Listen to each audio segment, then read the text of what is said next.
Bismillahirrahmanirrahiim. Maansadan magaceeda waxaa la yiraahdaa Haatuf. Maansadu waxay ka hadlayso ama ay ka tarjumayso waxaad ka dhex dheehan doontaan maansada dhexdeeda. Waxayna ku bilaabmaysaa sida tan: Haatufkaan diraayow, orodoo hayaan dheer, hawadaa dhex qaadoo, hadal igaba gaadhsii, heegadii hablaha keli, haweeneyga socnayd.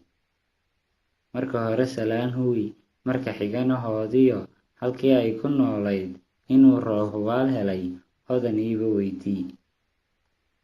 Adiguna hoggaagiyo, halka aad ka socotana, adigoon ka heertamin, hagaag uguba sheegoo, waxaad tahay hubaashii, iyo hamiga aad waddo, ugu sheeg hagaagoo, hodan igaba gaadhsii.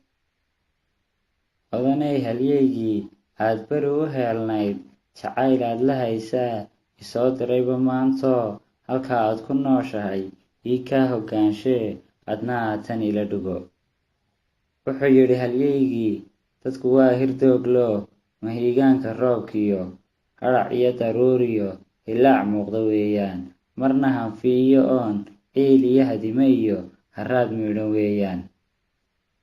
Wuxuu yidhi halyeygii, dhab qofka aad la haysee, aad beri u heelnayd, haddii uu habaas iyo habaaraan dhammaanayn, kula daba handaafo, ku yidhaa hagaagiyo, allow kuu hareer mari, balaayada hortaadiyo, kuu taal hareeraha. Wuxuu yidhi halyeygii, adna haatufkaygow, hodan igaba gaadhsii, inaan beri u heelnaa, la'aanteedna hooyo, wax la yidhi kumaan hogan.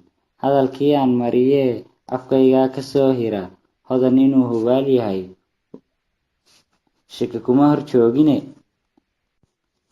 Ma markaan hoggaygiyo, laabtayda kugu habay, beryo kugu hambaabaray, yaad been hub weyniyo, nagu kala hadlaysaa, waxaan kuu hagaagayn. Nabsi waa hirdooglo, ma dhaafaanka hiilkiyo, masaakiinta hiilsho, waa haybad wacanoo, rabbi haybad saaro, waxa uu gudee helo, ilamaa hubaal galo, ma sii daayo heeryada. Aniguna heblaayoy, inaan kuu hagaagoon, mar labaad ku soo hiro, kuma jira hankayguye. Orodoo hawada qabo, cirka sare u haadoo, daruuraha la hiirraac, ama bada ku hoogoo, meeshaad doonta hiigso, humaaggaaga iga qari.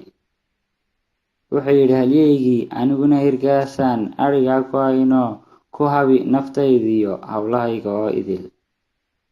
Waxaan haysta maantee ani ii habbooneen ku hurteen dharaarahan, aadmigaba kaba helay, gabadh hami qurxoon oo hufan oo xishood loo, haybad iyo aqoon loo, qurux eega dhalato, hooyadeed akhlaaqdiyo, kaga dayata heeryada.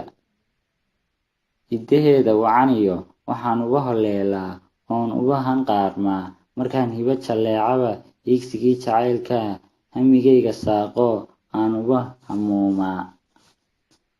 Wuxuu yidhi halyeygii, waxaan hoos u leeyahay, hadalkayga kuwa jaray, hamigaygu uu yahay, inanyay hubaal joog. Hadallada odhaahdiyo, afgobaadsi hodayaa, inay kuu hagaagayn, waan hubaaba maantoo, sida aan wadkay hubo, yaan uga hubaayo, waan kaa han weynee, hubso ereyadaydoo, aayaruun hubaal joog.